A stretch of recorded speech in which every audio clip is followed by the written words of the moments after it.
रहे। 4100 लोग हैं, जी न्यूज को 5000 लोग देखते हैं। आंकड़ा पार कीजिए। एक धर्म को नंगा करना है, धर्म नहीं है वो धंधा है, जिसको नंगा करना है वो धंधा है। 5000 लोग जी न्यूज को देखते हैं। 5000 लोग इस वीडियो पर आने चाहिए साथियों। 5000 लोग। आज डीएनए होगा। राहुल शर्मा भाई बहुत बहुत धन्यवाद। आज डीएनए होगा, आज यहां डीएनए होगा साथियों। देखिए ये जो बहन है ये हिंदू हैं, हिंदू है नहीं हिंदू थी। एक एक चीज नोट कीजिएगा। अब हिंदू दोबारा होंगी क्योंकि मेरे संपर्क में आ गई हैं। 5400 लोग हो गए, सभी शेयर कर दें।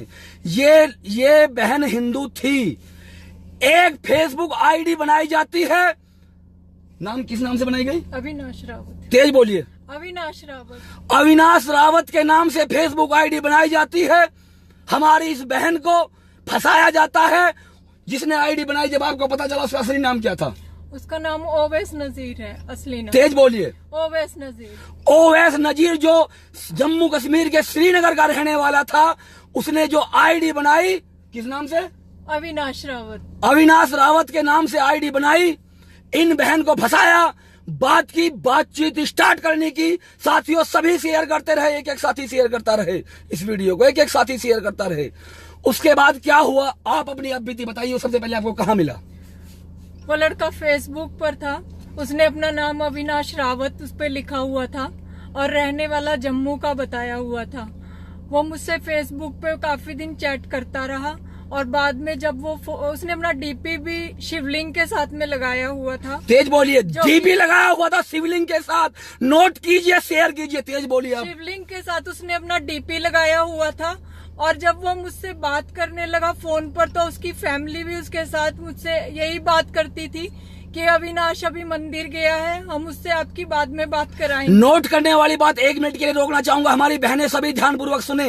पहले नकली आईडी बनाकर, हिंदू की आईडी बनाकर, शिवलिंग के साथ आईडी बनाकर फंसाया जाता है। और जब ये बात करने लगती है उसकी परिवार के साथ, तो परिवार से कहती है कि अविनाश कहां पर है, तो उसकी फैमिली से उसकी माता का जवाब आता है कि अविनाश अभी मंदिर गया हुआ है। It is the completely love जिहाद। कंटिन्यू। उसके बाद ये लड़का यहाँ पर कई बार आने लगा, मुझसे मिलने लगा और इसके घर वाले भी मुझसे फोन पे बात करते थे, हिंदू बन के बात करते थे। और ये जहाँ पे मैं रहती हूँ उस शहर से बहुत अच्छी तरह से वाकिफ था, जितना कि मैं भी नहीं वाकिफ हूँ। और फिर यहाँ पर कई बार आया, यहाँ पर भी उसके रिश्तेदार कई रहते हैं। और यहाँ पर जब वो आया तब मैंने कई बार उसको देखा, वो गले में शिवजी का लॉकेट डालता था और माथे पे लाल तिलक भी लगाता था और कलाई में मोली का धागा बांधता था। अपने आप को हिंदू बताता। शेयर करते रहे, बात सुनते रहे। तेज बोलिए। उसके बाद जब एक बार वो इधर आया चंडीगढ़ में 2016 में, अपने कजन के साथ आया, तो उसके कजन का नाम आमिर खान था। तो मुझे पता चला ये मुस्लिम है। ये तो मैंने इसको, इतना बड़ा उसने मुझे धोखा दिया तो मैंने उसको छोड़ दिया था, मैं उससे बात नहीं कर रही। सर्वप्रथम उसने आपके साथ जो मतलब रेप किया वो कहाँ पर किया?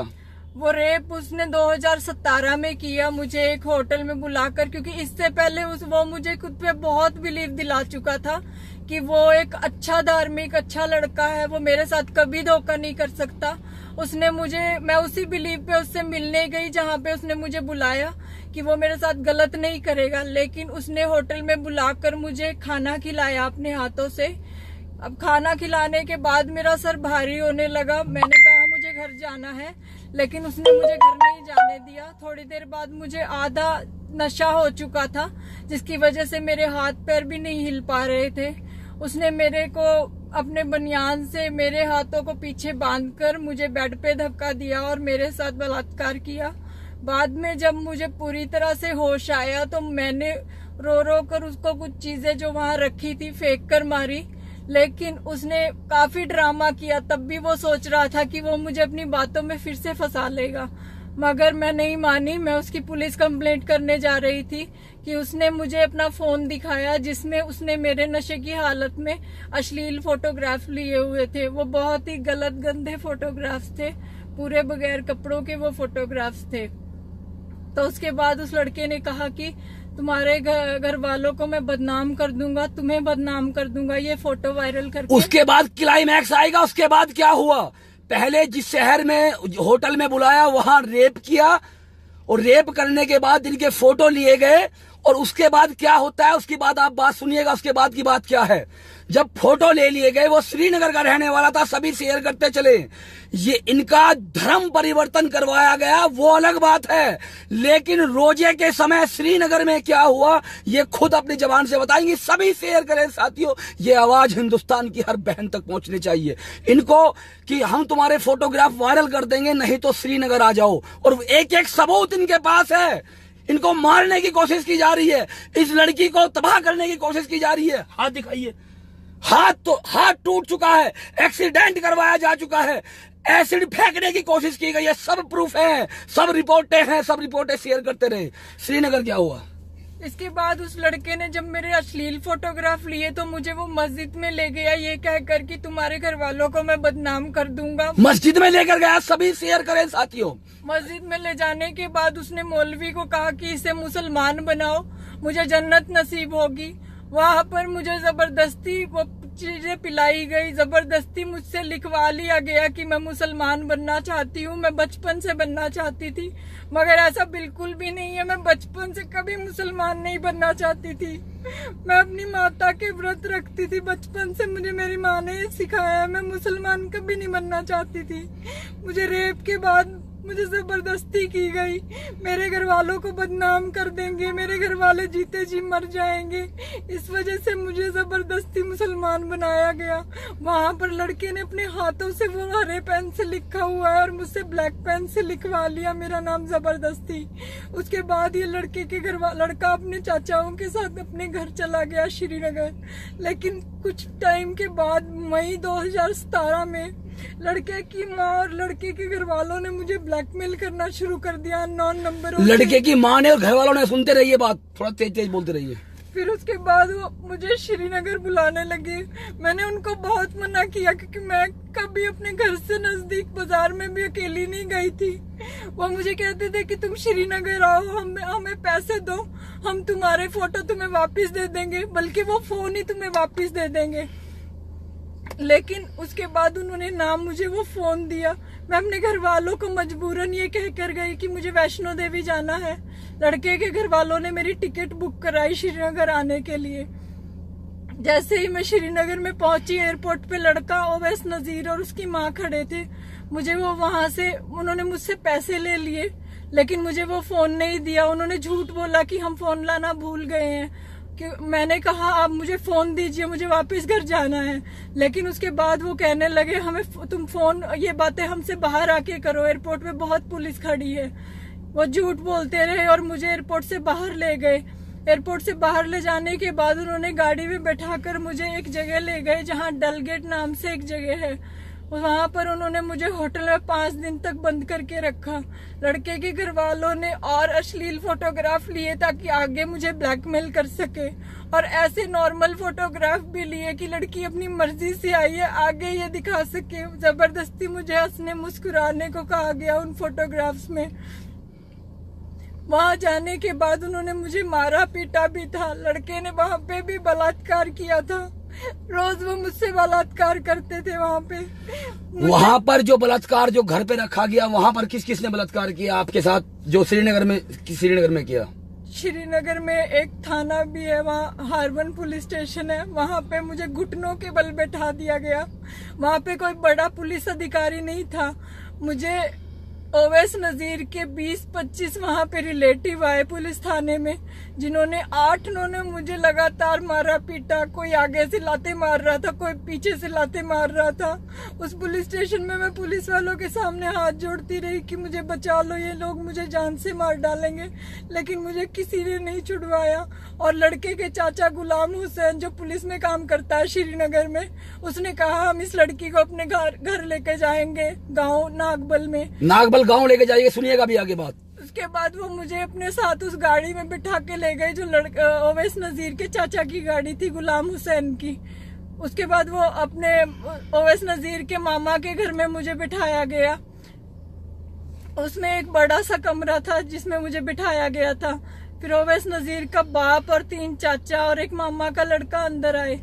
उन्होंने मेरे साथ मेरे मुंह में दुपट्टा डाल के बलात्कार किया। सबने एक एक करके बलात्कार किया। जितने उस परिवार के मेंबर थे, जो उस लड़के के चाचा बाप, नाम क्या क्या थे उनके, नाम बताइए। लड़के का बाप नजीर अहमद, लड़के के 3 चाचा बशीर अहमद, गुलाम हुसैन और इम्तियाज अहमद, मामा का लड़का मुदस्सिर अहमद। इन सभी ने रेप किया आपके साथ? इन सभी ने मेरे साथ बलात्कार किया, अलग अलग ढंग से बलात्कार किया और मुझे छाती में लात मार के बोला कि अब हम इसे बताएंगे मुसलमान किसे कहते हैं। उन्होंने मेरे साथ दरिंदों से भी बदतर मेरी हालत की। मेरे मुंह में दुपट्टा डाल दिया जिससे मुझे सांस भी नहीं आ रहा था और बलात्कार करते हुए वो एक दूसरे को ये कह रहे थे कि तू इसके ऊपर से उतर साली के, पहले मैं बलात्कार करूंगा इसका। उसके बाद ओवैस नजीर की माँ ने मुझे बहुत मारा पीटा। और ये कहानी जब घटित होती है, जो लड़का, जिस लड़के ने फंसाया हिंदू नाम से, जो लड़के ने हिंदू नाम से फंसाया, उसकी माँ भी इन्वॉल्व, उस मुसलमान की माँ भी इन्वॉल्व, जो उसकी माँ है, उसका बाप ने भी रेप किया, उसके चाचा ने भी रेप किया, उसके भाइयों ने भी रेप किया। और ये मैं नहीं बोल रहा, ये अपनी जो आपके सामने लड़की बैठी है, जो कभी हिंदू थी, जिनको बाद में धर्म परिवर्तन करा दिया गया, वो बोल रही है। और मैं क्या करूंगा और हमारे लोग क्या करेंगे, वो मैं लाइव के बाद में बताऊंगा, लेकिन सुनते रहिए। उस समय क्या था, उनके रोजे चल रहे थे, उस समय उनके रोजे चल रहे थे। ये 2017 जून की बात है। 2017 जून की बात, रोजे चल रहे थे, दिन में रोजे रखे जाते थे। और ये पाप, ये घिनौना पाप, एक पूरा परिवार हिंदू लड़की के साथ रात को उसकी असमत लूट रहा था रोजे के समय। भड़वा श्रीनगर में आके तुम्हारी तबाही ना कर दी, एक एक को ना निकलवा दिया और एक एक की बदमाशी ना निकाल दी, तो उपदेश राणा नाम नहीं है। इस केस पर ही काम करूंगा। रोजे रखते समय, जो बोलते हैं कि पाक महीना होता है, 2017 जून, जो ये खुद बता रही है, 2017 जून की बात है ना, 2017, और ये 11 जून की बात है। 11 जून जब रोजे रखे हुए थे, रोजे के समय पूरा परिवार रेप करता है। हिंदू बहनें जाग जाओ, जो कॉन्फिडेंशियल चल रही है जाग जाओ, देखो क्या होता है, देखो। जबरदस्ती मस्जिद ले जाया गया। मैं मानता हूं लड़कियों में विवेकता की थोड़ी बहुत कमी कहीं होती है साथियों। आज कुछ ये कहने वाले होंगे कि लड़की की भी गलती है, मैं मानता हूं, मैं टिंके की चोट पर कहता हूं, मैं यही बोलता हूं कि हाँ गलती है कि विश्वास कर लिया, किसी हिंदू पर विश्वास कर लिया। लेकिन जैसे पता चला कि ये मुस्लिम है, तब तक सब कुछ हो चुका था, तब तक न्यूड पिक ली जा चुकी थी। लेकिन क्या अगर गलती इस लड़की की हो गई तो मैं आगे ना आऊं, जो 4 महीने से मुझ पर विश्वास देख रही थी कि मेरी उपदेश राणा से बात हो, क्या मैं ना खड़ा हूं? क्या मैं ना उन दरिंदों को फांसी के फंदे तक पहुंचाऊं? मैं पहुंचाऊंगा साथियों, पहुंचाऊंगा, एक एक को नहीं बख्शूंगा। और तो और ये जो कह रहे हैं कि पुलिस कंप्लेन कराई है, पुलिस कंप्लेन कराने ये गए, कहीं कोई सुनवाई नहीं, कहीं कोई सुनवाई नहीं।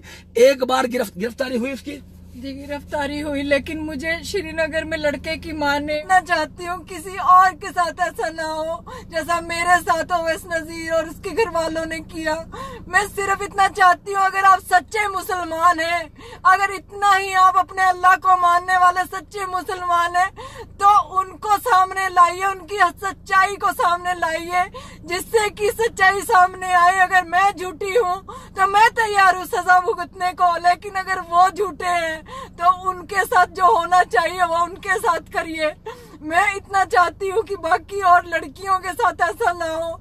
मैं इतना चाहती हूँ कि ये केस सीबीआई देखे, ये मेरे शहर की पुलिस ना देखे, ये श्रीनगर की पुलिस ना देखे, ऐसे मुझे इंसाफ नहीं मिलेगा। आप लोगों के घर में भी तो बहन बेटियां हैं, उनको देखकर जरा बोलिए कि अगर उनके साथ ऐसा हो तो भी क्या आप ऐसी बात कहेंगे कि ये लड़की झूठी है, ये लड़की झूठ बोल रही है।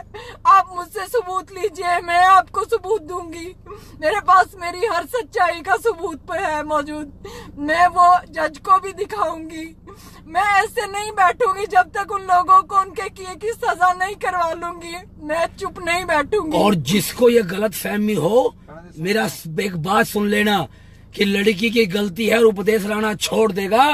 लड़की की सिर्फ इतनी गलती है कि लड़की ने उस पर विश्वास कर लिया क्योंकि उसने अपने आप को कट्टर हिंदू बताया था। उसके बाद जो तुमने खेल शुरू किया, उस खेल को उपदेश राणा खत्म करने का काम करेगा। जितनी इनकी गलती थी उतनी तो गलती हो गई, मान ली, सजा मिल गई, लेकिन इनकी गलती थी, इस आड़ में तुम नहीं बच पाओगे। एक एक को मौलवी को, जिस पूरे परिवार ने जो रेप किया है ना, एक एक को ना टंगवा दिया और एक एक को गैंग रेप की धाराओं में मुकदमा दर्ज ना करवा दिया और फांसी के फंदे तक ना पहुंचा दिया। और ये केस श्रीनगर से छोड़िए दिल्ली तक ना पहुंच गया। इसकी आवाज वहां तक ना पहुंच गई। मैं लेकर जंतर मंतर पर ना खड़ा हो गया, मैं गृह मंत्री जी के सामने ना खड़ा हो गया, मेरा भी नाम नहीं। 3 दिन, सिर्फ 3 दिन का प्रोग्राम है, उसके बाद बताते हैं कि किस तरीके से हिंदू लड़की की जिंदगी तबाह करते हैं। पूरा परिवार रेप करता है, धर्म बदलते हैं जबरदस्ती। अरे तुमने धर्म बदल के अगर इज्जत कर ली होती तब भी कहीं कहने लायक होते। धर्म बदलकर पूरा परिवार से रेप कराया गया, एबॉर्शन कराया गया। हम जिंदा है और मैं, और उस जो पीड़ित हैं जो कांटेक्ट करना चाहती है, कांटेक्ट नहीं होना चाहता, मैं हाथ जोड़ता हूं, अपने विचारों को सुधार लीजिए, छोड़ दीजिए इनका साथ, वरना हर जगह उपदेश आना नहीं पहुंचेगा। कुछ सीमाएं हैं, कुछ लिमिटेशन है, कुछ है। मैं थकते भागते परेशान हुआ। प्रोग्राम भी करने हैं, खाना भी खाना है, बिहार भी जाना है, बंगाल भी जाना है, गुजरात भी जाना है, लव जिहाद भी देखना है, राम मंदिर के लिए भी आवाज उठानी है, कहीं फौजियों भाई के लिए भी लड़ना है। एक इंसान कहाँ तक लड़ेगा, कहाँ तक जाएगा साथियों। राणा जी, कुछ मुस्लिम अच्छे कमेंट कर रहे हैं, उनको खाली बोलो भी गोली मारने की जरूरत नहीं, सिर्फ जो अच्छे कमेंट कर रहे हैं, हमने बता दिया श्रीनगर का मामला है। कौन से थाने में दर्ज हुआ है मामला? Harappan police station. Harappan police station में जाकर कोई भी पता कर ले, सबसे बड़ी सच्चाई ये बता रहे हैं।